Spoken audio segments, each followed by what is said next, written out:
Hello friends, இப்போ நம்ம hospitality யூனிட்டில் மதர் நேச்சர் அப்படிங்கிற போம்க்கு பின்னாடி இருக்கிற புக் பேக் எக்ஸசைசஸை பார்க்கலாம். இது லெட்டஸ் நோ அப்படின்னு சொல்லி கொடுத்துருக்குறாங்க. ஸோ லெட்டஸ் நோ அப்படிங்கிறத நம்ம தெரிஞ்சுக்கிறதுக்கு முன்னாடி நம்ம டென்சஸை தெரிஞ்சுக்குவோம். பேசிக் டென்சஸ் என்னென்ன அப்படிங்கிறத தெரிஞ்சுக்குவோம். டென்சஸ் மூணு வகைப்படும். முதலாவது ப்ரெசன்ட் டென்ஸ், இரண்டாவது பாஸ்ட் டென்ஸ், மூன்றாவது ஃப்யூச்சர் டென்ஸ்.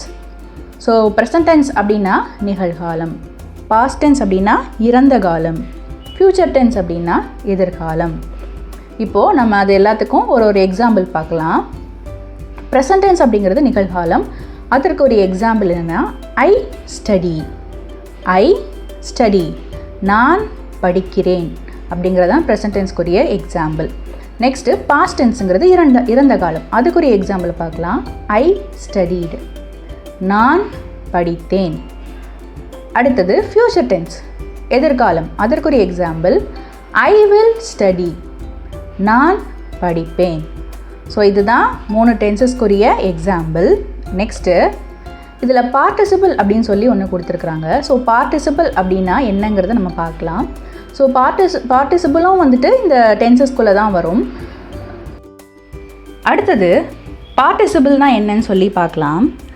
ஸோ பார்ட்டிசிபிள் எப்படியும் டென்சஸ் 3 டென்ஸ் இருக்குது. ஸோ பார்ட்டிசிபிளும் 3 பார்ட்டிசிபிள் இருக்கும் அப்படிங்கிறதா நம்ம யோசிப்போம். பட் அது இல்லை. ப்ரெசன்ட் பார்ட்டிசிபிள் இருக்குது, பாஸ்ட் பார்ட்டிசிபிள் இருக்குது. ஆனால் ஃப்யூச்சர் பார்ட்டிசிபிள் அப்படிங்கிறது இங்கிலீஷில் இல்லை. ஸோ ஏன் இல்லை அப்படிங்கிற கொஸ்டின் நம்ம எல்லாத்துக்கும் வரும். இப்போ நம்ம தெரிஞ்சுக்கலாம் ஏன் இல்லைன்னு சொல்லிட்டு. ஏன் இல்லை அப்படின்னா English has German and French as the base languages. There is no future participle in German and French. So English too has no future participle. Latin has future participle. இதுக்கு அர்த்தம் என்னன்னா, ஆங்கிலத்துக்கு 2 அடிப்படை மொழிகள் இருக்குது. அது என்னென்னா ஜெர்மன் அண்டு ஃப்ரெஞ்ச். இந்த language ரெண்டும் தான் ஆங்கிலத்துக்குரிய அடிப்படை மொழிகள் அப்படின்னு சொல்லலாம். இப்போ நம்ம தமிழ் வந்துட்டு மற்ற மொழிகளுக்கு அடிப்படை மொழியாக இருக்குல்ல, அந்த மாதிரி. இப்போ ஏன் ஃப்யூச்சர் பார்ட்டிசிபிள்னு ஒன்று இல்லை அப்படின்னா, ஜெர்மன் அண்டு ஃப்ரெஞ்சுலேயுமே ஃப்யூச்சர் பார்ட்டிசிபிள் கிடையாது. அதனால் அதை அடிப்படையாக வச்சு ஆங்கில மொழியிலும் ஃப்யூச்சர் பார்ட்டிசிபிள் இல்லை அப்படிங்கிறாங்க. ஸோ இங்கிலீஷ்க்கும் ஃப்யூச்சர் பார்ட்டிசிபிள் கிடையாது. ஆனால் லாட்டின்ங்கிறது லத்தீன். ஸோ லத்தீன்கிற மொழியில் ஃப்யூச்சர் பார்ட்டிசிபிள் இருக்குது. ஸோ நம்ம இப்போ தெரிஞ்சுக்க வேண்டியது இங்கிலீஷில் ஃப்யூச்சர் பார்ட்டிசிபிள் இல்லை அப்படிங்கிறதுக்குரிய ரீசன் இது தான். இப்போது ப்ரெசன்ட் பார்ட்டிசிபிளை நம்ம எப்படி எழுதலாம் அப்படின்னா, மெயின் வேர்புன்னு ஒன்று இருக்கும். ஸோ அந்த மெயின் வெர்போட நம்ம ஐஎன்ஜி சேர்த்து எழுதுனா அதுதான் ப்ரெசன்ட் பார்ட்டிசிபிள் அப்படின்னு சொல்கிறாங்க. இப்போ நம்ம அதில் சில எக்ஸாம்பிள்ஸை பார்க்கலாம். ஸோ கோ அப்படிங்கிறது ஒரு மெயின் வேர்பு. ஸோ இந்த மெயின் வேர்போட நம்ம ஐஎன்ஜி சேர்த்தா அது என்ன ஆகிடும்? ப்ரெசன்ட் பார்ட்டிசிபிள் ஆகிடும். ஸோ அந்த மாதிரி கோ கோயிங், வாட்ச் வாட்சிங், ப்ளே பிளேயிங், டான்ஸ் டான்ஸிங், இதெல்லாம் தான் ப்ரெசன்ட் பார்ட்டிசிபிள். அடுத்தது பாஸ்ட் பார்ட்டிசிபிளை நம்ம எப்படி எழுதலாம் அப்படின்னு சொல்லி பார்க்கலாம். ஸோ எல்லா டைம்லேயும் ஒரு மெயின் வெர்ப் அப்படிங்கிறது ஒன்று இருக்குது. அதை யூஸ் பண்ணி தான் நம்ம ப்ரெசன்ட் பார்ட்டிசிபிளையும் ப்ரொடியூஸ் பண்ணுறோம், பாஸ்ட் பார்ட்டிசிபிளையும் ப்ரொடியூஸ் பண்ணுறோம். ஸோ மெயின் வெர்போட ஈடி சேர்த்தா என்ன ஆகிடும்? பாஸ்ட் பார்ட்டிசிபிள் ஆகிடும். அது மட்டும் இல்லாமல் சில சமயங்களில் மொத்தமாகவே சேஞ்ச் ஆகும். பாஸ்ட் பார்ட்டிசிபிளுக்கும் அந்த மெயின் வெர்புக்கும் கொஞ்சம் கூட சம்மந்தம் இல்லாமல் லைட்டாக சேஞ்ச் ஆகவும் வாய்ப்பு இருக்குது. அதுக்கு முதல் எக்ஸாம்பிள் தான் கோ அப்படிங்கிறது கோட் அப்படின்னு நம்ம மாற்ற முடியாது. ஸோ இது டோட்டலாக சேஞ்ச் ஆகுது. கோ அப்படிங்கிறது கானா மாறிடுது. ஸோ அடுத்து வரதெல்லாம் மெயின் வெர்பு ப்ளஸ் ஈடி சேர்த்து வருது. அது என்னலான்னா watch watched, play played, dance danced. So இதெல்லாம் தான் பாஸ்ட் பார்ட்டிசிபிள்க்குரிய எக்ஸாம்பிள்ஸ். இப்போ நம்ம புக்கில் இருக்க லெட்டஸ் நோ செக்ஷனுக்கு போகலாம். இதில் நம்ம என்ன கற்றுக்க போகிறோம் அப்படின்னா, ப்ரெசன்ட் பர்ஃபெக்ட் டென்ஸை பற்றி நம்ம கற்றுக்க போகிறோம். So present perfect tense is used to show that an event has happened in the past and has present consequences. You all know the forms of verb those are. So இப்போ என்ன கொடுக்குறாங்க அப்படின்னா, present perfect டென்ஸுங்கிறது என்ன அப்படிங்கிற definition கொடுத்துருக்குறாங்க. So present perfect tense என்னென்னா ஒரு event அப்படின்னா நிகழ்ச்சி, காரியம், விஷயம் என்ன வேணால் எடுத்துக்கலாம். ஸோ அந்த விஷயம் வந்துட்டு பாஸ்ட்லேயே நடந்துருச்சு. அதாவது ஒரு காரியம் வந்துட்டு இறந்த காலத்திலே நடந்தது, நிகழ்காலத்திலையும் அதோடைய தாக்கத்தை ஏற்படுத்துச்சு அப்படின்னா அதுதான் வந்துட்டு ப்ரெசன்ட் பர்ஃபெக்ட் டென்ஸ் அப்படின்னு சொல்கிறாங்க. இப்போ கீழே வந்துட்டு ஃபார்ம்ஸ் ஆஃப் வேர்ப் என்னென்ன அப்படிங்கிறது கொடுத்துருக்குறாங்க. என்னென்னா ப்ரெசன்ட் அப்படின்னா கோ அப்படின்னு எழுதலாம், கோஸ் அப்படின்னும் எழுதலாம். பாஸ்ட் டென்ஸ்க்கு அந்த கோஸ்க்குரிய பாஸ்ட் டென்ஸ் என்ன? வென்ட். ஸோ அதோட பாஸ்ட் பார்ட்டிசிபிள் என்ன? கான். ப்ரெசன்ட் பார்ட்டிசிபிள் என்னென்னா கோயிங். ஸோ இதை தான் புக்கில் கொடுத்துருக்குறாங்க. அடுத்தது how to write present perfect. இப்போ நம்ம ப்ரெசன்ட் பர்ஃபெக்டை எப்படி எழுதுறது அப்படிங்கிறத தெரிஞ்சுக்க போகிறோம். Have or has plus past participle அதை சேர்த்தா தான் ப்ரெசன்ட் பர்ஃபெக்ட் டென்ஸை நம்மளால் எழுத முடியும். நம்ம ஹேவ் இல்லைனா ஹேஸ் அதோடு சேர்த்து ஒரு மெயின் வெர்போட பாஸ்ட் பார்ட்டிசிபிள். நம்ம ஆல்ரெடி பாஸ்ட் பார்ட்டிசிபிள் எப்படி எழுதுறது அப்படிங்கிறத நம்ம பார்த்தாச்சு. நம்ம வெர்போட ஈடி சேர்த்து எழுதணும், இல்லைனா டோட்டலாக சேஞ்ச் ஆகும்னு சொல்லி போட்டிருக்கோம். ஸோ நம்ம அதில் கொடுத்த எக்ஸாம்பிள் என்னென்னா கோ. ஸோ கோங்கிறோட பாஸ்ட் பார்ட்டிசிபிள் என்னென்னா கான். கோவோட பாஸ்ட் பார்ட்டிசிபிள் கான். ஸோ நம்ம ப்ரெசன்ட் பர்ஃபெக்ட் எப்படி எழுதுகிறோம்? Have or has plus gone அப்படின்னு சொல்லி எழுத போகிறோம். ஸோ இதுதான் வந்துட்டு அதோட எக்ஸாம்பிள். நம்ம ப்ரெசன்ட் பர்ஃபெக்ட் டென்ஸை எப்படி எழுதணும் அப்படிங்கிறதுக்குரிய எக்ஸாம்பிள். ஸோ இப்போ நம்ம எந்தெந்த இடத்துலலாம் ஹேவ் அண்டு ஹேஸை யூஸ் பண்ணலாம்? Where can we use have and has? அதாவது ப்ரெசன்ட் பர்ஃபெக்ட் டென்ஸில் எங்கெல்லாம் நம்ம ஹேவ் ஆர் ஹேஸை யூஸ் பண்ணலாம் அப்படிங்கிறத பார்க்கலாம். ஐ, யூ, வி, தே இந்த மாதிரியான இடங்களுக்கெல்லாம் நம்ம என்ன பண்ணலாம்னா ஹேவ் அப்படிங்கிற வார்த்தையை யூஸ் பண்ண முடியும். ஹீ, ஷீ, இட் அப்படிங்கிற இடத்துல ஹேஸ் யூஸ் பண்ண முடியும். ஸோ நம்ம ஐ, யூ, வி, தே அப்படிங்கிற சப்ஜெக்ட் பக்கத்தில் நம்ம ஹேவ் யூஸ் பண்ண முடியும். ஹீ, ஷீ, இட் அப்படிங்கிற சப்ஜெக்ட் பக்கத்தில் நம்ம ஹேஸ் யூஸ் பண்ண முடியும். அடுத்து நம்ம என்ன கொடுத்துருக்குறாங்கன்னா இப்போ அதே தான் யூஸ் பண்ணியிருக்கிறாங்க. எப்படி யூஸ் பண்ணியிருக்கிறாங்க நம்ம பார்க்கலாம். I have played cricket. So I பக்கத்தில் இங்கே ஹேவ் வந்திருக்கு. அடுத்து பார்த்தீங்கன்னா you have played cricket. You பக்கத்துலேயும் ஹேவ் வந்திருக்கு. We have played cricket. We பக்கத்துலேயும் ஹேவ் வந்திருக்கு. They have played cricket. They பக்கத்துலேயும் ஹேவ் வந்திருக்கு. ஸோ ஹீ வந்துட்டு ஹீ ஷீட்டுக்கு என்ன வந்துடுது? ஹேஸ் வந்துடுது. So he has played cricket, she has played cricket, it has played cricket. So இதுதான் வந்துட்டு நம்ம எப்படி யூஸ் பண்ண போகிறோம், ப்ரெசன்ட் பர்ஃபெக்ட் டென்ஸை எப்படி யூஸ் பண்ண போகிறோம் அப்படிங்கிறதுக்கு ஒரு எக்ஸாம்பிள் கொடுத்துருக்குறாங்க. In the above examples, you can see that the verb is in past participle. So நம்ம மேலே பார்த்தாலே தெரியும் verb எப்படி இருக்குது. verb-ன்றது எங்கே என்ன? பிளேங்கிறது தான் verb. ஸோ அது எந்த வடிவத்தில் இருக்குது? பாஸ்ட் பார்ட்டிசிபிள் அப்படிங்கிற ஒரு ஃபார்மில் இருக்குது. ஸோ பிளேங்கிற வெர்புக்குரிய பாஸ்ட் பார்ட்டிசிபிள் என்ன? பிளேடு. ஸோ பிளேடுங்கிறது இருக்குது. So form of all the subjects. So எல்லா சப்ஜெக்ட்டுக்கு பக்கத்துலேயும் பாஸ்ட் பார்ட்டிசிபிள் அப்படிங்கிற ஒரு ஃபார்மில் தான் verb இருக்குது. Only the words have and has changes. So இங்கே என்ன சேஞ்ச் ஆகுது? have and has மட்டும்தான் சேஞ்ச் ஆகுது. has is used for he, she and it. have is used for I, you, we and they. So இவங்களும் அதே தான் சொல்லியிருக்கிறாங்க. hasங்கிறது he, she, it பக்கத்தில் வரும். haveங்கிறது I, you, we, they பக்கத்தில் வரும். இப்போ இதில் இருக்க எக்ஸசைசஸை நம்ம பார்க்கலாம். A, choose the correct verb form to the following sentences. அதாவது கீழே கொடுத்துருக்கிற சென்டென்சஸ்க்கு கரெக்ட் வேர்ப் ஃபார்ம் என்ன அப்படிங்கிறத எடுத்து எழுதுங்கன்னு சொல்லியிருக்கிறாங்க. So first one, we dash the animal in our trap. So we அப்படின்னு வந்திருக்கு. we அப்படின்னு வந்தால் நம்ம என்ன யூஸ் பண்ணணும்? have யூஸ் பண்ணணும். ஸோ வெர்ப் என்ன? caught. So we have caught the animal in our trap. Next you dash a beautiful painting. So யூன்னு வந்தால் நம்ம என்ன யூஸ் பண்ணணும்? have அப்படிங்கிறத யூஸ் பண்ணணும். அதே மாதிரி இங்கே you have made. மேடுங்கிறதா இதில் மெயின் வேர்ப். அடுத்து they dash in yellow color. So they வந்தால் நம்ம என்ன யூஸ் பண்ணுவோம்? haveன்னு யூஸ் பண்ணுவோம். So they have dressed in yellow color. Next he dash a house in America. So he வந்தால் என்ன யூஸ் பண்ணுவோம்? has யூஸ் பண்ணுவோம். he has bought a house in America. Next, fifth one, she dash her exam. She has written her exam. ஏன்னா Sheen வந்தால் நம்ம has use பண்ணுவோம். அடுத்து it dash the bus stop. It has left the bus stop.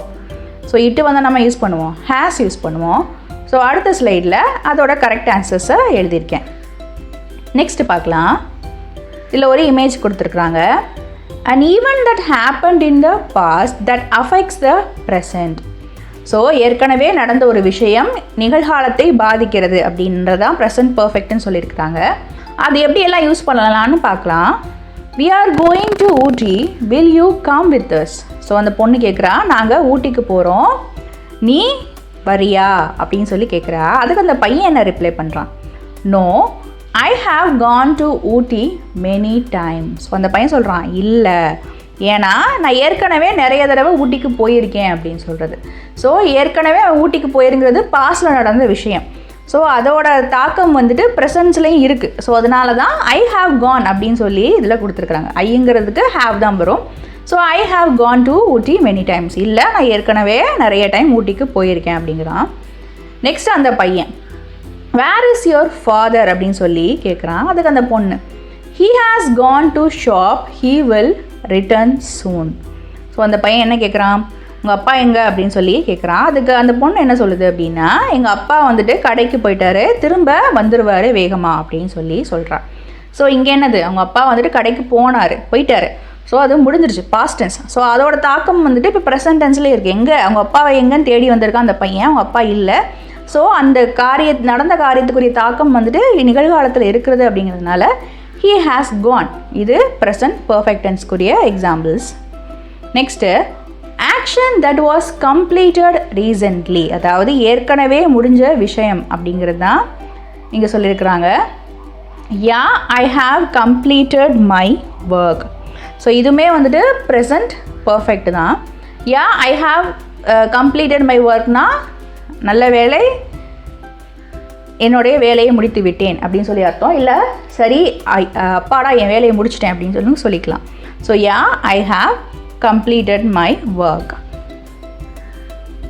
இப்போ அதுக்கு இன்னொரு example, action that was completed ரீசென்ட்லிக்கு இன்னொரு எக்ஸாம்பிள் கொடுக்குறாங்க. ஒன்று என்னென்னா அந்த கம்ப்ளீட் த ஒர்க், நெக்ஸ்ட் ஒன்று வந்துட்டு stop the train has Khan. So நிறுத்து, அந்த ட்ரெயின் சென்று விட்டது, இப்போது முடிஞ்சிருக்கு, இப்போ தான் அந்த ஆக்ஷன் முடிஞ்சிருக்கு. ஸோ இதுவுமே ப்ரெசன்ட் பர்ஃபெக்ட் டென்ஸ் தான்.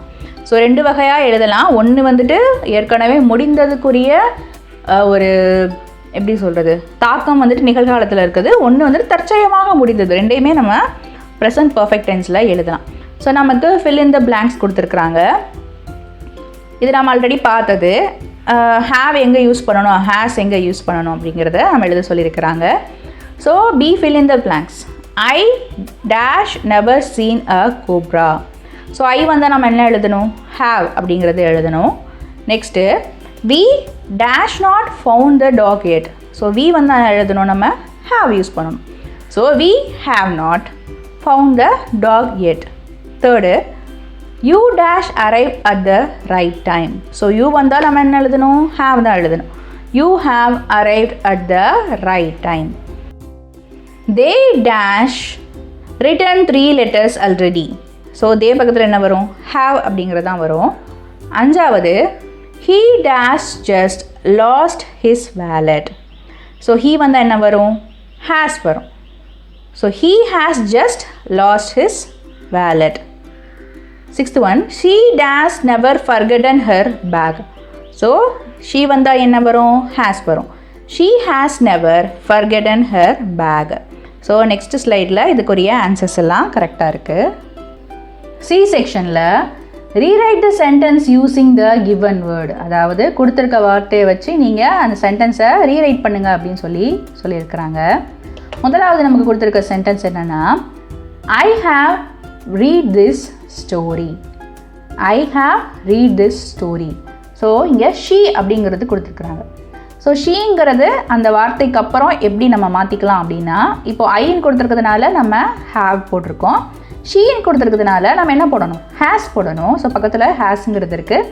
ஸோ நம்ம எப்படி மாற்றணும், ஷீ அப்படிங்கிறது இங்கே கொடுத்துருக்குறாங்க. இப்போ ஹேவுங்கிறத நம்ம எப்படி மாற்றணும், ஹேஸுன்னு மாற்றணும். ஸோ நம்ம சென்டென்ஸை அப்படியே அது எழுதிடணும். She has read this story அப்படின்னு சொல்லி எழுதணும். ரெண்டாவது Shanmathi has given the book. இதில் ஷண்மதி அப்படிங்கிறது she. ஸோ அங்கே என்ன கொடுத்துருக்குறாங்க, has கொடுத்துருக்குறாங்க. நமக்கு என்ன கொடுத்துருக்காங்க, சென்டென்ஸ் we கொடுத்துருக்காங்க. ஸோ we பக்கத்தில் என்ன வரும், have வரும். ஸோ we பக்கத்தில் have போட்டு given the book, we have given the book அப்படின்னு எழுதிக்கணும். மூணாவது my friends have come to the party. இதில் my friends அப்படின்னா they அப்படிங்கிறதுக்கு அர்த்தம். ஸோ they பக்கத்தில் என்ன போட்டிருக்காங்க, have போட்டிருக்காங்க. அடுத்து நமக்கு கீழே என்ன சென்டென்ஸ் கொடுத்துருக்குறாங்கன்னா my friendன்னு கொடுத்துருக்குறாங்க. ஸோ my friendங்கிறது ஒரு ஆள், my friendsங்கிறது பலர், my friendங்கிறது ஒரு ஆள். ஸோ அது ஹீயாக இருக்கலாம் இல்லை ஷீயாக இருக்கலாம், ஒரு ஆணாக இருக்கலாம் பெண்ணாக இருக்கலாம். ஸோ my friend பக்கத்தில் என்ன வரும், has வரும். So my friend has come to the party அப்படின்னு எழுதணும். நாலாவது the manager has accused him. இதில் the manager அப்படிங்கிறது ஒரு ஆணாகவும் இருக்கலாம் பெண்ணாகவும் இருக்கலாம். ஸோ ஆண் பெண் அப்படின்னா he she, அவங்க பக்கத்தில் என்ன வரும், has வரும். So the manager has accused him அப்படின்னு சொல்லி வந்திருக்கு. நமக்கு என்ன வார்த்தை கொடுத்துருக்குறாங்கன்னா you கொடுத்துருக்குறாங்க. யூங்கிறது பக்கத்தில் என்ன வரும், have வரும். So you have accused him அப்படின்னு சொல்லி நம்ம மாற்றிக்கலாம். அஞ்சாவது the flight has lost the contact. The flight has lost the contact. The flight அப்படிங்கிறது என்ன, ஒரு பொருள். ஸோ பொருளை நம்ம எப்படி சொல்லலாம், it அப்படின்னு சொல்லி சொல்லலாம்.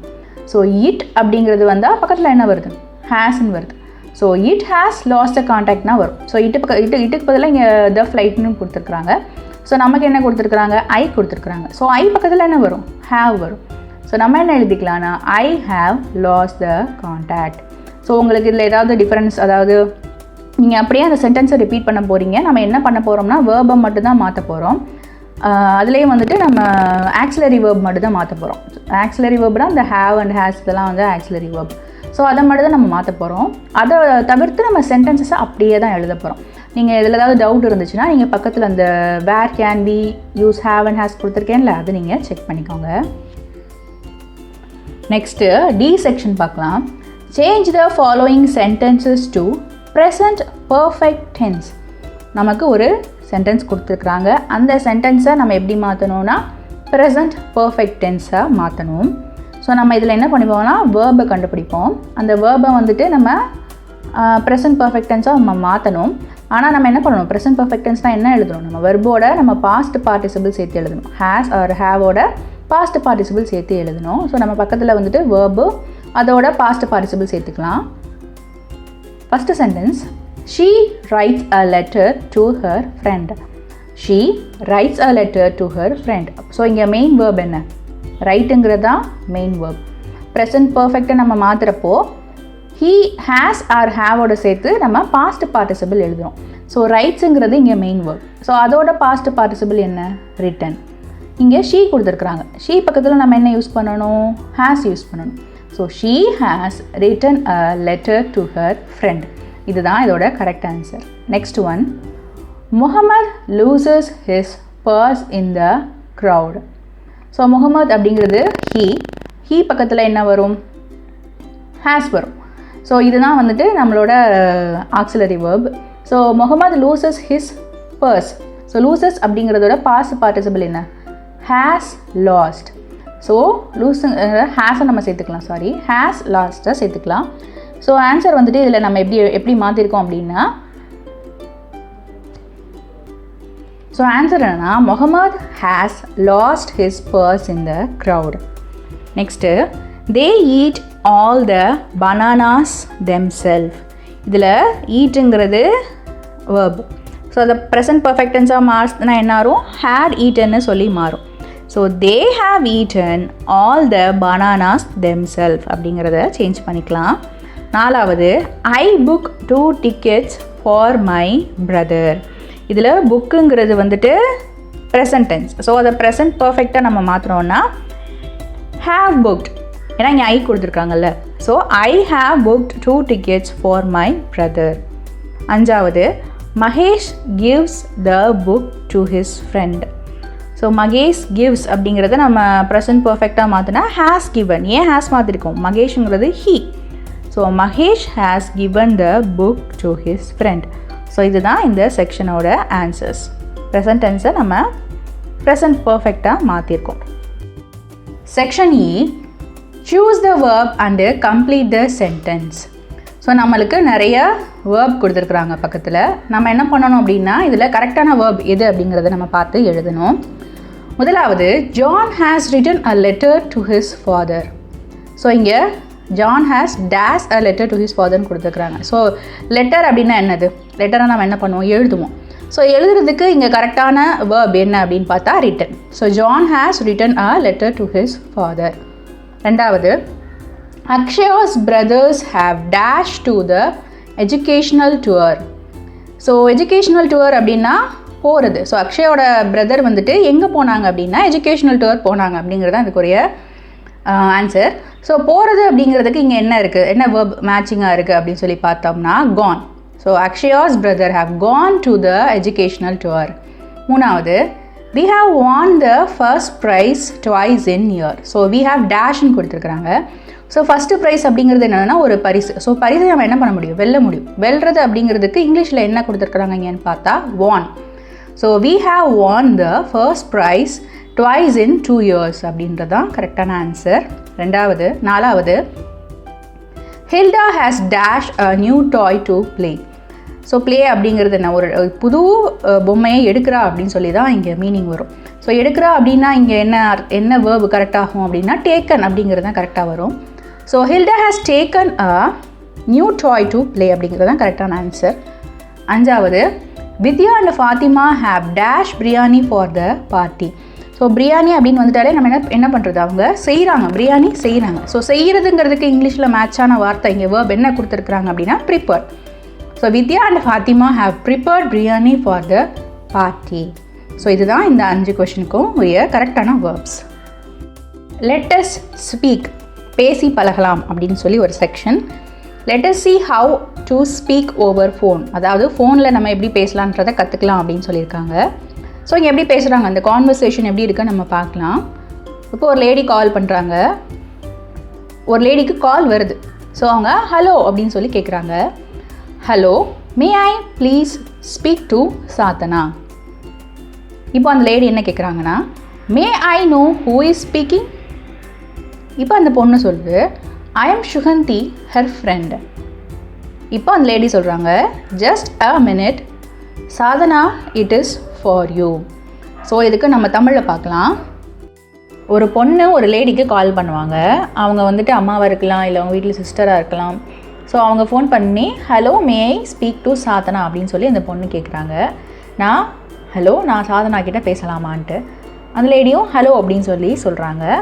மே I know who is speaking, அதாவது நீங்கள் யார் பேசுறதுன்னு தெரிஞ்சுக்கலாமா அப்படின்னு சொல்லி அந்த லேடி கேட்குறாங்க. அதுக்கு அந்த பொண்ணு சொல்கிறா, ஐ எம் சுகந்தி, ஹர் ஃப்ரெண்டு. அதுக்கு அந்த பொண்ணு என்ன சொல்லுதுன்னா, நான் சுகந்தி, என்னோடய பேர் வந்துட்டு சுகந்தி, நான் சாதனாவோட ஃப்ரெண்டு அப்படின்னு சொல்லி சொல்கிறாங்க. அதுக்கு அந்த லேடி என்ன சொல்கிறாங்கன்னா, just a minute Sadhana, it's for you. So ஒரு நிமிஷம் வெயிட் பண்ணுங்கள் அப்படின்னு சொல்லிட்டு சாதனாவை கூப்பிட்றாங்க. சாதனா, உனக்கு தான் ஃபோன் வந்திருக்கு அப்படின்னு சொல்லி அந்த லேடி கூப்பிட்றாங்க. நெக்ஸ்ட்டு அவங்க 2 பேருக்குள்ளே, அந்த லேடிக்குள்ளேயும் அந்த பொண்ணுக்குள்ளேயும் என்ன கான்வர்சேஷன் இருக்குது அப்படின்னு சொல்லி பார்க்கலாம். Hello, I am not able to hear you, speak a little louder. So அந்த பொண்ணு என்ன சொல்லுது, நீ சொல்கிறது எனக்கு கேட்கலை, கொஞ்சம் சவுண்டாக பேசு அப்படின்னு சொல்லிட்டு சாதனாங்கிற பொண்ணு சொல்லுது. ஹாய் சாதனா, ஆம் ஐ audible, this is Suganthi, how are you. So அந்த பொண்ணு கேட்குது, சாதனா நான் தான் சுகந்தி பேசுகிறேன், நான் பேசுகிறது உனக்கு கேட்குதா, எப்படி இருக்க அப்படின்னு சொல்லி கேட்குறா. அதுக்கு இந்த பொண்ணு என்ன சொல்கிறான்னா, வாட் அ சர்ப்ரைஸ், ஐ ஆம் good, what is the matter. So அந்த பொண்ணு என்ன சொல்லுது, என்ன ஆச்சரியமாக இருக்குது, நான் நல்லா இருக்கேன், நீ எப்படி இருக்க அப்படின்னு சொல்லிட்டு கேட்குறா. I am going to the library tomorrow, would you like to come with me. So அந்த பொண்ணு என்ன கேட்குது, நீ என்ன விஷயமா கூப்பிட்ருக்கன்னு கேட்குது. அதுக்கு இந்த பொண்ணு என்ன சொல்லுதுன்னா, நான் லைப்ரரி போகிற நாளைக்கு நீ ஏன் கூட வரியா அப்படின்னு சொல்லி கேட்குது. Of course I need to renew my membership card. So இந்த பொண்ணு என்ன சொல்லுது, சாதனாங்கிற பொண்ணு, கண்டிப்பாக வரேன், ஏன்னா நான் மெம்பர்ஷிப் கார்டை ரினியூ பண்ணணும் அப்படின்னு. மெம்பர்ஷிப் கார்டுனா லைப்ரரியில் ஒரு மெம்பர்ஷிப்க்கு கார்டு ஒன்று இருக்கும். ஸோ அதை நான் ரினியூ பண்ணணும் அப்படின்னு சொல்லி அந்த பொண்ணு சொல்லுது. Good, I will big you up around 7:30. The library opens at 9 PM. So அந்த பொண்ணு என்ன சொல்லுதுன்னா, நல்லது, நான் உன்னை 7:30க்கு பிக்கப் பண்ணிக்கிறேன், ஏன்னா லைப்ரரி 9 மணிக்கு திறப்பாங்க அப்படின்னு சொல்லி அந்த பொண்ணு சொல்லுது. அதுக்கு சாதனா என்ன சொல்கிறான்னா, okay I will be ready, சரி நான் ரெடியாக இருக்கேன்னு சாதனா ரிப்ளை பண்ணுறா. அடுத்து ஒரு ஸ்லைட் கொடுத்துருக்குறாங்க, structures that R useful for this situation. So இங்கே ஒரு ஸ்ட்ரக்சர் கொடுத்துருக்குறாங்க, ஒரு சிச்சுவேஷன் கொடுத்துருக்குறாங்க. அது எதுக்காக கொடுத்துருக்குறாங்க அப்படின்னா, நீங்கள் உங்கள் ஃப்ரெண்ட்ஸ் கூட பேசுகிறப்போ இந்த மாதிரியான வார்த்தைகள்லாம் யூஸ் பண்ணி பேசிக்கோங்க அப்படின்ட்டு. அந்த பையனை கேட்குறான், can I speak to dash. அப்போ நம்ம என்ன யோசிக்கலாம், நம்ம என்ன பேசிக்கலாம் அப்படின்னா, நம்ம ஃப்ரெண்ட்ஸ் கூட பேசுகிறப்போ நம்ம ஃப்ரெண்ட்ஸோட அம்மா பேசுனாங்கன்னா, இப்போது நம்ம ஃப்ரெண்டோட பேர் வந்துட்டு விஷ்ணு அப்படின்னு எடுத்துக்குவோம். So can I speak to Vishnu அப்படின்னு சொல்லி நம்ம கேட்கலாம். அந்த பொண்ணு எதிர்த்து இருக்கிற ஒரு பொண்ணு ஹூ இஸ் ஸ்பீக்கிங் அப்படின்னு கேட்கலாம், யார் பேசுகிறீங்க அப்படின்னு சொல்லி கேட்கலாம். ஸோ அதுக்கு இந்த பையன் என்ன சொல்லலான்னா, I want to speak with Vishnu, நான் விஷ்ணுக்கிட்ட பேசணும்னு நினைக்கிறேன்ட்டு. அதுக்கு அந்த பொண்ணு என்ன சொல்லலாம், டெல் மீ யுவர் நேம், உங்கள் பேர் என்னன்னு சொல்லுங்கள் அப்படின்னு கேட்கலாம். அதுக்கு இந்த பையன் என்ன சொல்லலாம், can I have a word with Vishnu, விஷ்ணுக்கிட்ட நான் ஒரு வார்த்தை பேசிக்கலாமா அப்படின்னு சொல்லி கேட்கலாம். இந்த பொண்ணு யுவர் நேம் ப்ளீஸ், உங்கள் பேர் என்ன அப்படின்னு சொல்லி கேட்கலாம். ஸோ இந்த மாதிரியான வார்த்தைகளை யூஸ் பண்ணி நம்ம என்ன பண்ணிக்கலாம், நம்ம ஃப்ரெண்ட்ஸ் கூட இங்கிலீஷில் கான்வர்சேஷன் பண்ணிக்கலாம். இது கைண்ட் ஆஃப் கான்வர்சேஷனுக்கு நமக்கு ஒரு ட்ரைனிங் மாதிரி கொடுத்துருக்குறாங்க. இப்போ நான் அது ஒரு எக்ஸாம்பிளாக உங்களுக்கு பேசி காட்டுறேன். அதாவது இப்போ ஒரு பையன் வந்துட்டு ஷாலினி அப்படிங்கிற ஒரு பொண்ணுக்கிட்ட பேசணும். அந்த பையன் கால் பண்ணுறான், அவங்களோட சிஸ்டர் எடுக்கிறாங்கன்னு கூட வச்சுக்கோங்க. ஸோ இந்த பையன் பேசுகிறான், hello can I speak to Shalini. அதுக்கு அந்த பொண்ணு என்ன கேட்குறான்னா, ஹூ இஸ் ஸ்பீக்கிங் அப்படின்னு கேட்குறா, யார் பேசுகிறது அப்படின்னு கேட்குறா. இவன் என்ன கேட்குறான், நான் ஷாலினிகிட்ட பேசலாமான்னு கேட்குறான். அதுக்கு அந்த பொண்ணு என்ன கேட்குறா, யார் பேசுகிறது அப்படின்னு. இங்கே ஷாலினின்ற இடத்துல நீங்கள் உங்கள் ஃப்ரெண்ட்ஸோட பேரை போட்டுக்கலாம். Next, I want to speak with Shalini, tell me your name. So இவன் என்ன சொல்கிறான்னா, ஷாலினிக்கிட்ட பேசணுங்கிறான். அதுக்கு அந்த பொண்ணு என்ன சொல்லுது, உங்கள் பேர் என்ன அப்படின்னு சொல்லி கேட்குது. ஸோ இந்த இடத்துல நீங்கள் என்ன பண்ணலாம், ஐ want to speak with your friend, உங்கள் ஃப்ரெண்டோட பேரை போட்டுக்கலாம். Next, can I have a word with Shalini, your name please. So இவன் என்ன கேட்குறான், நான் ஷாலினிக்கிட்ட பேசிக்கலாமான்ட்டு. அதுக்கு அந்த பொண்ணு என்ன கேட்குது, உங்கள் பேர் என்ன அப்படின்னு சொல்லி கேட்குது. ஸோ இங்கே can I have a word with Shalini அப்படிங்கிற இடத்துல உங்கள் ஃப்ரெண்டோட பேரை போட்டுக்கலாம்.